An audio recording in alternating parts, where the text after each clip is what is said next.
Hi, this is Aditya, the founder of Talk It Out, and firstly, I want to thank the Kevin Love Fund, Sara and Ellie, for letting me interview them about mental health. If you do want to find out more, which I encourage you to do so, about the Kevin Love Fund and what they do, I will leave their information down below in the description and anywhere else you can find it around this video. And with that, let's get into the interview. And here I am joined by two beautiful women, Ellie and Sara, two of the directors of education at the Kevin Love Fund. And today we're just here to have a conversation about mental health and what the Kevin Love Fund is and the kind of strategies you guys employ to, improve mental health of high schoolers, adults all around the country. So to get started, can each of you kind of just maybe starting with Ellie, can you just introduce yourself, maybe where you're from, and kind of what the Kevin Love Fund is? Sure. Well, I know I speak for Sara when I say how pleased we are to be here with you and how much respect we have for the work that you're doing in mental health advocacy, especially amongst youth. So important. So thank you for having us. So my name is Ellie Foster. I grew up in the Chicago area. Now I live in Madison, Wisconsin. And I used to be a high school English teacher here in Wisconsin. And I saw firsthand the need in my own classroom for students to be able to express emotion and talk about really hard stuff they were going through. And so my graduate work, my PhD work is in what teachers can do to support students. And I brought a lot of that work into the Kevin Love Fund where I work now. And I think I want to pass the microphone to Sara to introduce herself. And then Sara does a really beautiful job of talking about Kevin's story and kind of how that story inspired him to start the Kevin Love Fund. Sara, is it okay if I hand the Of course. microphone Um, to you? yes, my name is Sara Hanh, and I am from New York and Los Angeles. And my 20s were in LA, and I was a teacher when I was in Los Angeles. I had a master's in education, and then I later went back to get master's in human development studies. And I did a lot of classroom teaching and also education nonprofit work in Los Angeles, and worked with someone who worked with Kevin and called me up when this curriculum idea kind of was born and told me about his life and his advocacy. And I knew Ellie was the perfect person to bring in. And together, the two of us as partners met with Kevin, and we just, Kevin, I'm sure you will explain this as well, maybe in post production, but Kevin is a professional basketball player for the Cleveland Cavaliers. And several years ago, he had a very public and what it could have potentially been embarrassing panic attack on court. It was a nationally televised game. And instead of putting a PR spin on it or hiding away from it, he very bravely decided to model the vulnerability he wanted to see in the world and told his story and shared his struggle with anxiety and depression. And as a classroom teacher, I had seen firsthand how important that was, that a trusted adult go first to help students feel that they are not alone. And I knew with all of Ellie's work and in her PhD and her journey in education that she'd be the perfect person to bring in. So together, the two of us as kind of the education experts, and we brought in psychiatrists from Stanford, and we all kind of formed this team deciding what little psychology nuggets we wanted to be in the drinking water for middle schools and high schools throughout the country, to create a space that would have really helped Kevin when he was in middle school, and what little social emotional learning goals we wanted to embed in these projects that we do with students. So that's kind of a perfect segue into my next question, which was like, you talk about this curriculum, and both of you are obviously your whole life have been involved in education and with what seems like high schoolers, usually kids around my age or a little younger. Um, so what kind of strategies are employed in this curriculum that you guys talk about? Like what did you talk about with these psychiatrists, and what did you kind of figure out about how to go about the well-being of, adolescents? Should we just take turns? Do you want Ellie to go and then I'll go? We'll kind of Yeah, take sure. turns. Go for it. Ellie, you can go first. So, Sara kind of started to talk about this because it's such an important part of our curriculum. So I'll circle back to it. One of the things when I did this research, it was a 10-year kind of longitudinal study with a lot of teachers. And what we saw was that schools are this place where a lot of people feel like, oh, I can feel my emotions in some places, but I have to keep them private. And school is a public place where I have to kind of like hide what's happening for me.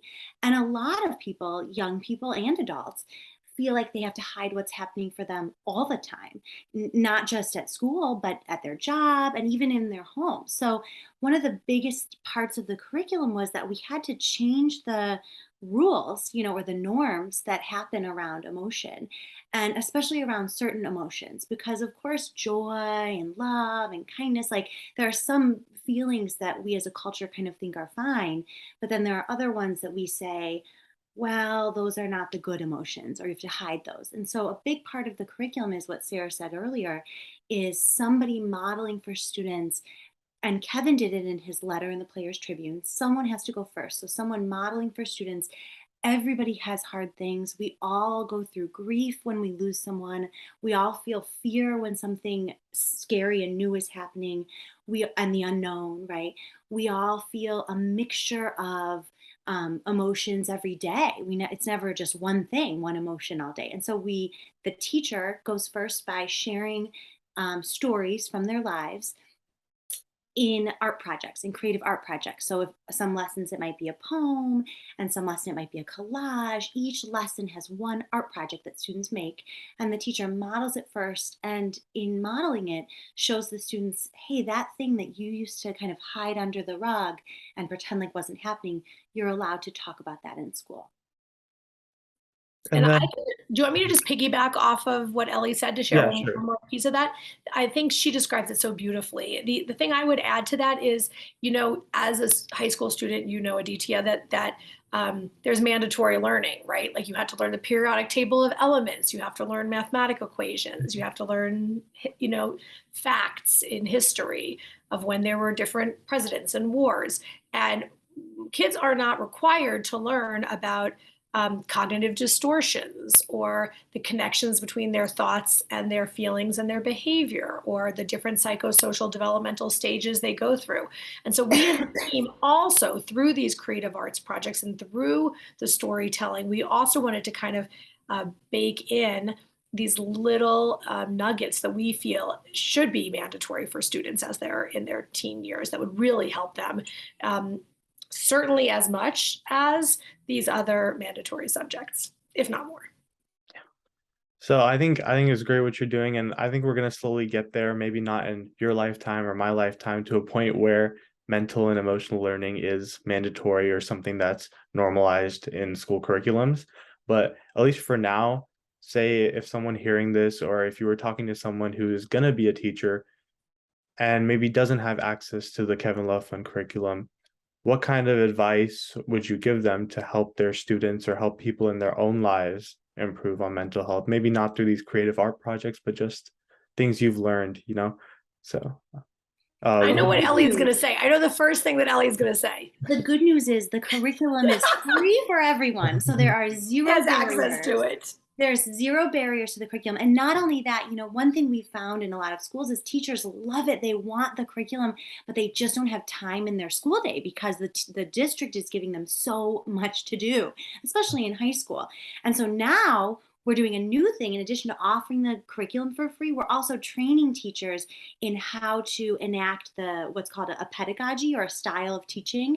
And the style of teaching, or the pedagogy, is the one that we just described, which is about bringing your full self into your classroom just as you are. I had this weekend where my grandpa passed away, and I was teaching high school, and I never told my students, and all I needed was someone to say, you can tell your students what happened to you this weekend. It would give them a feeling of relief that they can talk about a loss that they've had.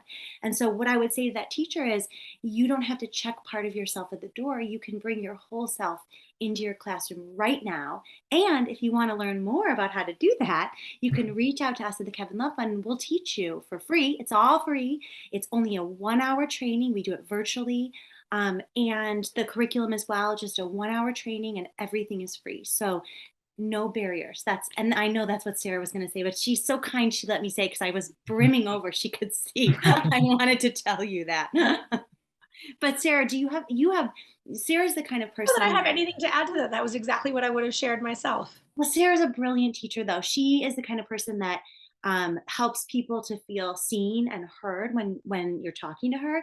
And that would be the other thing I would add, is that being we use the word witnessing, that like when a student is sharing something hard, to just listen to them and hold the space for them can be really difficult, but it's a gift we can give them. That's the other piece of the curriculum, is how to be present with people when they're having a hard time. And a part of it just involves not um, trying to cheer them up.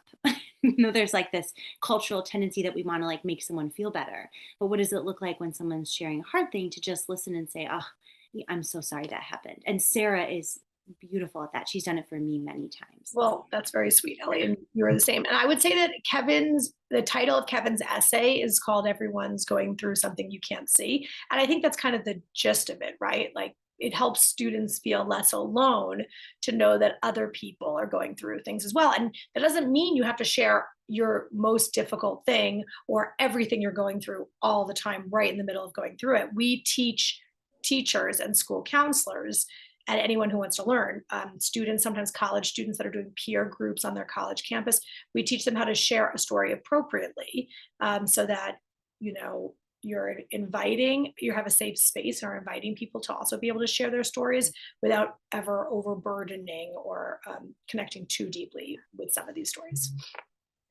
And I think it's great what the curriculum is doing, right? Where it's like places that weren't before seen as places where you could share your emotions are now slowly becoming that, right? And I think what you said a few minutes ago about the fact that students go to school and they kind of emotionally check themselves out of it because it's not a place where you're supposed to be emotional, or whatever happened on the weekend, you kind of put that behind you and you kind of just try to get through the day until you get home and then you can express yourself. So I think that's great, but um besides, say, like if the curriculum was implemented in my school and I went to school and I saw one teacher who was teaching the curriculum and I felt really comfortable, but then I went to the next class and it was the same thing. So what would you say on how we can integrate these lessons into our day-to-day lives, just so it's not like the hour we're learning their curriculum we feel comfortable and emotionally stable versus the whole day? So how can these kind of lessons take us through our days, eventually our weeks, our months, and then our whole lives, right? So can I just say one thing first? I think knowing you're not alone, and what Ellie shared before about how we are trying to not only teach the curriculum, but share the pedagogy, the style, the concept of all of this. We've seen we had a pilot year that we just completed, and we got a lot of feedback in these live sessions. And there's a lot of spillover to when you feel seen and heard and witnessed, and when you feel you're kind of in a safe space, those relationships, whether it's with your teacher or your other classmates, because classmates kind of set these standards of respect for each other, right? That spills over into the way they treat each other in the hallway and in other classes and on the playground and in the neighborhood. We've heard this, and I always am kind of like, wow, I shouldn't say I'm surprised, but it's really nice. And Ellie's like, I am not surprised. This is exactly what I expected. I knew this was going to happen. And we see it with even in trainings with teachers and the principal, teachers with each other. And so I think the connections you make in these conversations that you have while you're doing these creative arts projects or when you're discussing your stories, I think it lasts and has a ripple effect throughout the school community. I also think one thing I'm working on in my own life, for my entire life, I've been working on this, is that when something hard happens and a feeling comes up, my first intuition, and I think most people probably, is to like run to something that will make me feel better. Because I think culturally we're like, when you get older, it's like you could have a drink, or when you're younger, it's like a piece of cake would help you feel better. Like there are things we can do that we know change our brain chemistry, but they're not good for us, and they don't really help us process whatever the feeling is, the emotion. It just like shoves it down and puts it in a corner, and then you have to deal with it later. What I wish I had known before, and what I'm working on now is, and this doesn't require anybody to do anything else around me. I could be in a classroom where a teacher doesn't welcome my emotion. What I could do is I can be a witness to it in myself. So like if I'm feeling anxious or angry, I can say, oh, wow, that's a feeling that's coming up for me right now. And there's this really powerful practice that I don't know if you're familiar with Thich Nhat Hanh. He's a Buddhist monk who's been, oh, you would really love his books. I'm going to send you some titles. But he has this practice where it's a quote in one of our curriculum lessons at the top. He has this practice where he says, when the emotion comes up, notice it, like, oh, I'm really feeling angry right now, or I'm going to take a test, I'm feeling really anxious. Notice it. And then he says, then picture yourself like picking up that emotion and holding it to you like a baby, like a mom would hold a baby. Usually what we do is we shove it away and say, get out of here, I want to feel good, and he says, don't run away from it, welcome it closer to you. And when you hold it to you and say, I'm not going to abandon you, anxiety, you can come and be with me, I will not abandon you. The most amazing thing is that when you don't try to push it away and you just hold it and recognize that it's happening and sit with it, it dissolves on its own. So it's like, what? Why don't we teach this as a culture? Instead, we teach kids to, or y'all, everybody, we teach them to run to something external that will help them feel better, but it's temporary. And this practice of noticing, witnessing, and welcoming can sometimes give us some relief from that feeling. But it's in a more of a, that quote, the only way out is through. I think welcoming the emotion gets you through to the other side rather than pushing it down, and it'll come up later. So that's a thing that I think anyone can do, even if you're in an environment where emotions are not welcomed, although I hope it changes and I love your vision for it. But if they're not welcomed, you can do it inside yourself and never have to tell anyone. But people will notice that you're doing something differently because you don't scream at them or whatever. You know what I mean? I mean, I still scream sometimes too. My husband, if he had heard this, my husband would be like, keep working on that. I'm working on it. But it's a practice that really helps me in my life. Yeah. So just to kind of round it off, I think you guys have beautifully said what the curriculum is and what you guys kind of believe in your own lives about improving mental health and well-being. Personally, what is your favorite part or piece of your curriculum, if you feel comfortable sharing that? Like, just personally, which one speaks to you the most? Just so we can kind of get a taste of what it's like. We can start with Sara, if you. Okay, I was gonna let Ellie go first. I think she could guess what my favorites are. I love this question. This is my favorite question. And we've been on podcasts and had several interviews. This is my favorite question that we've never been asked before, actually. I love the I Could Tell You poem, which is our second lesson. It kind of asks you to drop a little deeper in vulnerability. And it makes anyone a poet or an artist. And I'm someone who I have several strengths, I think, but poetry and being an artist, I do not believe is one of them. However, when I do this activity as a participant and as a student of it, I always write something that makes me feel really good and helps me, like Ellie is saying, honor my emotions and honor a story or something that I've gone through that was difficult for me. So for me, I find that the most therapeutic and beneficial lesson, kind of as a student. And then as a teacher, I love the photography lesson. I love the music playlist lesson. And one that you really shined in is I loved the acts of kindness lesson. Sorry, Ellie, I took a lot of our lessons. I said 4 just now. What I was going to say is totally different. I love all of the things that Sara said. I ditto to it all. And the part I was going to say has kind of surprised me how much it's delighted me is that one part of the curriculum that we have, in addition to these creative projects that students do, we have these video clips that we've recorded where people tell their stories. And if I can, I don't want to embarrass you, Aditya, but I want to share that Aditya recorded a video clip for the curriculum, and these videos are called guest artist videos. And in these videos, people share their stories as it connects to that lesson's kind of focus. And so Aditya did a beautiful video about sharing this acts of kindness that he did in his community. And students will get to watch that video, and it will give them ideas for how they might do the lesson. But it also sort of speaks to what Sara said earlier, which is that it helps kids feel connected and feel like, oh gosh, I'm not the only one going through this hard thing, or I'm connected to this person who did the lesson in this way. I could do the lesson in this way. It like builds a sense of community, I think, between the students and the world, outside of them. And then the other part that's really neat about these videos is that some of the videos are recorded by famous people that other young people will really recognize. Bryan Cranston recorded one, Kevin Love recorded several, Chris Paul, the basketball player, a few other athletes have recorded them. but most of the videos are regular other young people. So it's like the curriculum belongs to young people. You built it, really. It's like you're the makers and the creators of it, which I really love. I think that's as it should be. I think from kids to they can make something better than any adult could make for them, you know. And some of the videos are mental health experts, where they kind of teach these little nuggets of psychology. And if I had had these video clips when I was in high school, it would have saved me years of heartbreak, really. So these video clips are a part that I just adore about the curriculum.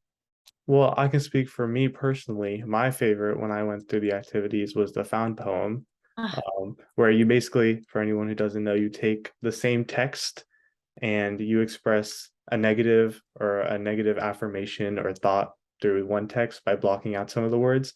And you take the exact same text and you block out some other words and you change it to a positive affirmation or a positive thought. And I thought it really displayed how you can kind of change your mindset on things despite the situation being the exact same, right? So that was personally my favorite activity. But to round it out, do you guys have anything you want to add or else? I mean, I want to add that I think, Aditya, you should come with us on our future podcast interviews because I really like having you as part of our team. and I'll second that, Aditya. I had respect for you at the beginning of the recording, and now even more. Well, thank you guys. Yeah. But if you have nothing else to add, it was a pleasure to have you guys. Should we just share the website is Oh yeah. www.kevinlovefund.org, and anyone can go and get the information where they can submit an email if they're interested in bringing their curriculum to the school. And to students, we would love it if students reach out, because we work with a lot of students who bring the curriculum. They become like ambassadors who bring the curriculum to their school. So I would encourage anyone to go to the website to learn more. Yeah. Well, all right. Thank you guys. It was a pleasure to have you guys. And yeah, do anything else? Thank you for having us. Yeah.